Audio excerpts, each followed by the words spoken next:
Ordonnance numéro 21-015 du 3 mai 2021 portant proclamation de l'état de siège sur une partie du territoire de la République démocratique du Congo.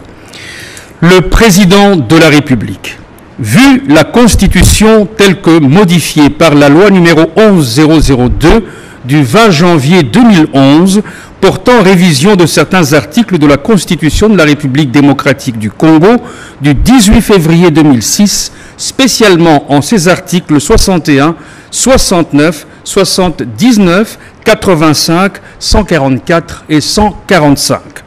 Vu la loi organique numéro 11-012 du 11 août 2011 portant organisation et fonctionnement des forces armées, spécialement en ses articles 2.14, 5, 7, 9, 12 et 124. Vu la loi organique numéro 11-013 du 11 août 2011 portant organisation et fonctionnement de la police nationale congolaise, spécialement en ses articles 14, 18, 80 et 81. Vu la loi numéro 23-2002 du 18 novembre 2002, telle que modifiée et complétée à ce jour, portant Code judiciaire militaire, spécialement en ses articles 115, 173, 224, 306, 308 et 316.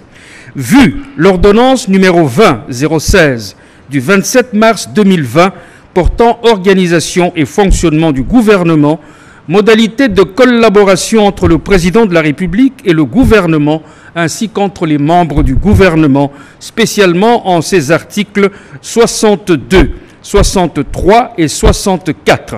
Vu l'arrêt sous R-Const 61 TSR du 30 novembre 2007 de la Cour suprême de justice, toutes sections réunies, siégeant en matière d'appréciation de la conformité à la Constitution du règlement intérieur du Congrès.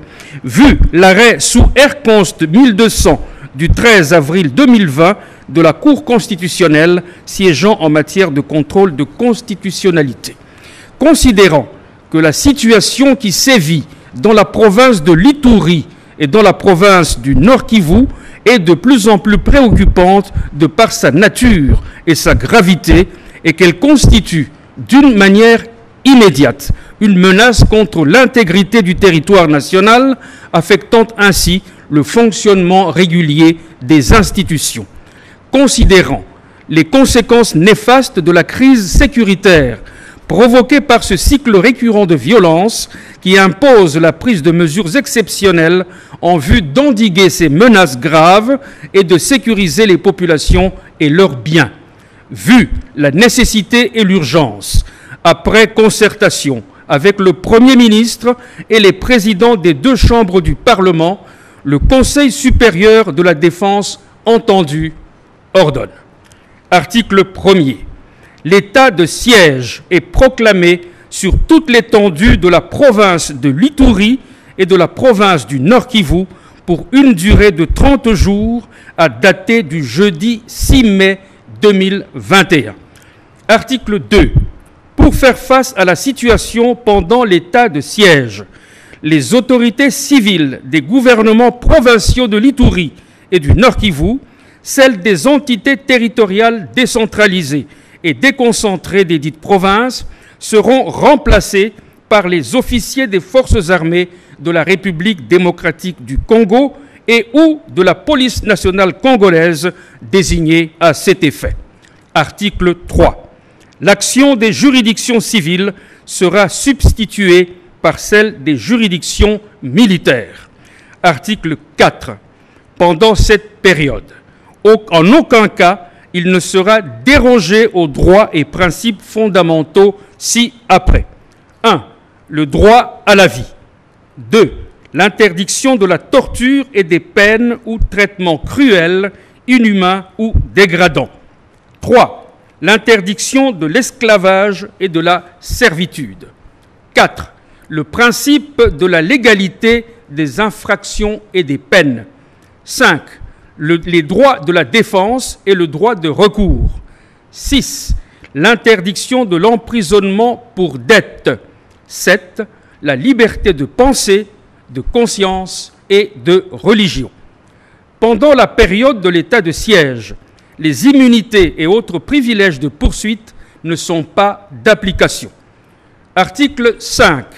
Les mesures prises en application de la présente ordonnance cessent de produire leurs effets après l'expiration du délai prévu à l'article 1er ci-dessus, à moins que l'Assemblée nationale et le Sénat, saisis par le Président de la République sur décision du Conseil des ministres, n'en aient autorisé par prorogation pour des périodes successives de 15 jours. Article 6. Le vice-premier ministre, ministre de l'Intérieur, Sécurité, Décentralisation et Affaires coutumières, le ministre d'État, ministre de la Justice et garde des Sceaux, ainsi que le ministre de la Défense nationale et ancien combattant sont chargés, chacun en ce qui le concerne, de l'exécution de la présente ordonnance qui sort ses effets à la date de sa signature. Faite à Kinshasa le 3 mai 2021, Félix Antoine Tshisekedi Tshilombo, Jean-Michel Sama Lukonde Kyenge, Premier ministre, pour copie certifiée conforme à l'original, Kinshasa le 3 mai 2021, le cabinet du président de la République, Guilain Nyembo Mbouizia, directeur de cabinet. Ordonnance numéro 21016 du 3 mai 2021 portant mesures d'application de l'état de siège sur une partie du territoire de la République démocratique du Congo. Le président de la République, vu la Constitution telle que modifiée par la loi numéro 11002 du 20 janvier 2011, portant révision de certains articles de la Constitution de la République démocratique du Congo du 18 février 2006, spécialement en ses articles 61, 69, 79, 85, 144 et 145. Vu la loi organique numéro 11012 du 11 août 2011 portant organisation et fonctionnement des forces armées, spécialement en ses articles 2, 14, 5, 7, 9, 12 et 124. Vu la loi organique numéro 11013 du 11 août 2011 portant organisation et fonctionnement de la police nationale congolaise, spécialement en ses articles 14, 18, 80 et 81. Vu la loi numéro 23-2002 du 18 novembre 2002, telle que modifiée et complétée à ce jour, portant code judiciaire militaire, spécialement ses articles 115, 173, 224, 306, 308 et 316. Vu l'ordonnance numéro 20016 du 27 mars 2020, portant organisation et fonctionnement du gouvernement, modalités de collaboration entre le président de la République et les gouvernements, ainsi qu'entre les membres du gouvernement, spécialement en ses articles 62, 63 et 64. Vu l'ordonnance numéro 21015 du 2 mai 2021 portant proclamation de l'état de siège sur une partie du territoire de la République démocratique du Congo. Vu l'arrêt sous R-Const 61 TSR du 30 novembre 2007 de la Cour suprême de justice, toutes sections réunies siégeant en matière d'appréciation de la conformité à la Constitution du règlement intérieur du Congrès. Vu l'arrêt sous R-Const 1200 du 13 avril 2020 de la Cour constitutionnelle siégeant en matière de contrôle de constitutionnalité, considérant que la situation qui sévit dans la province de l'Ituri et dans la province du Nord Kivu est de plus en plus préoccupante de par sa nature et sa gravité et qu'elle constitue d'une manière immédiate une menace contre l'intégrité du territoire national, affectant ainsi le fonctionnement régulier des institutions. Considérant les conséquences néfastes de la crise sécuritaire provoquée par ce cycle récurrent de violence qui impose la prise de mesures exceptionnelles en vue d'endiguer ces menaces graves et de sécuriser les populations et leurs biens. Vu la nécessité et l'urgence, le Conseil des ministres entendu ordonne. Article 1er. Pendant l'état de siège et en application des dispositions de l'ordonnance numéro 21-015 du 3 mai 2021, les gouvernements provinciaux de l'Itourie et du Nord Kivu sont composés respectivement d'un gouverneur militaire et d'un vice-gouverneur policier. Le gouverneur, le vice-gouverneur et les autres autorités des entités territoriales décentralisées et déconcentrées de ces provinces sont nommés et, le cas échéant, relevés de leurs fonctions par ordonnance du président de la République sur proposition du gouvernement, le Conseil supérieur de la défense entendu.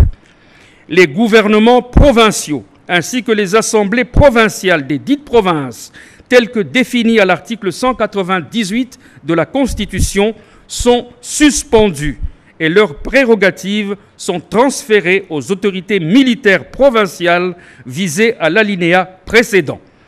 Toutefois, les membres des gouvernements provinciaux et assemblées provinciales suspendues continuent à jouir de leurs avantages sociaux. Article 2. Les autorités des provinces appliquent les lois et règlements de la République pour faire face à la situation et assurent le bien-être collectif aux populations de leur province. Dans l'exercice de leurs fonctions, le gouverneur relève du ministre ayant la défense nationale dans ses attributions. Les autorités provinciales disposent de l'administration publique de la province, de la police nationale congolaise et de tous les services nationaux en province. Le cabinet du gouverneur de province est composé de 5 collaborateurs nommés et, le cas échéant, relevés de leurs fonctions par arrêté du gouverneur de province. Article 3. Les fonctions du gouverneur, du vice-gouverneur et des autres autorités des entités territoriales décentralisées et déconcentrées prennent fin à l'expiration du délai prévu pour l'état de siège, sauf en cas de prorogation conformément à la Constitution. Toutefois, il peut être mis fin aux fonctions du gouverneur et vice-gouverneur militaire par ordonnance du président de la République avant la fin de l'état de siège en cas de nécessité. Article 4. Dans l'accomplissement de leur mission, les autorités provinciales militaires sont investies des prérogatives exorbitantes de la légalité normale dans la limite du respect de la dignité humaine, du respect de la vie et de la propriété privée. Elles ont notamment le pouvoir de faire des perquisitions de jour et de nuit dans les domiciles, éloigner les repris de justice et les individus qui n'ont pas leur domicile dans les lieux soumis à l'état de siège, rechercher et ordonner la remise des armes et des munitions, interdire les publications et les réunions qu'elles jugent de nature à exciter ou à porter atteinte à l'ordre public, interdire la circulation des personnes ou des véhicules dans les lieux et heures qu'elles fixent, instituer par décision des zones de protection ou de sécurité où le séjour des personnes est réglementé, interdire le séjour dans toute ou partie de la province à toute personne cherchant à entraver de quelque manière que ce soit l'action du pouvoir public, interpeller toute personne impliquée dans les troubles de la paix et de l'ordre public et la déférer devant les juridictions militaires compétentes, prendre toute décision qu'elles jugent utile dans l'accomplissement de leur mission. Article 5. Pendant toute la durée de l'état de siège, le gouverneur militaire a la conduite des opérations. En outre, il a les pleins pouvoirs de gestion, de police et de maintien de l'ordre dans la province désignée. Il décide sur toutes les questions, sauf celles qui relèvent de la compétence des autorités nationales. Article 6. Pour toute la durée de l'état de siège, la compétence pénale des juridictions civiles est dévolue aux juridictions militaires. Article 7. La présente ordonnance sera soumise à la Cour constitutionnelle conformément à l'article 145 de la Constitution. Article 8. Le vice-premier ministre, ministre de l'Intérieur, Sécurité, Décentralisation et Affaires coutumières, le ministre d'État, ministre de la Justice et garde des Sceaux, ainsi que le ministre de la Défense nationale et anciens combattants sont chargés, chacun en ce qui le concerne, de l'exécution de la présente ordonnance qui sort ses effets à la date de sa signature, faite à Kinshasa le 3 mai 2021, Félix Antoine Tshisekedi Tshilombo, Jean-Michel Sama Lukonde Kyenge, Premier ministre, pour copie certifiée conforme à l'original, Kinshasa le 3 mai 2021, le cabinet du président de la République, Guilain Nyembo Mbouizia, directeur de cabinet.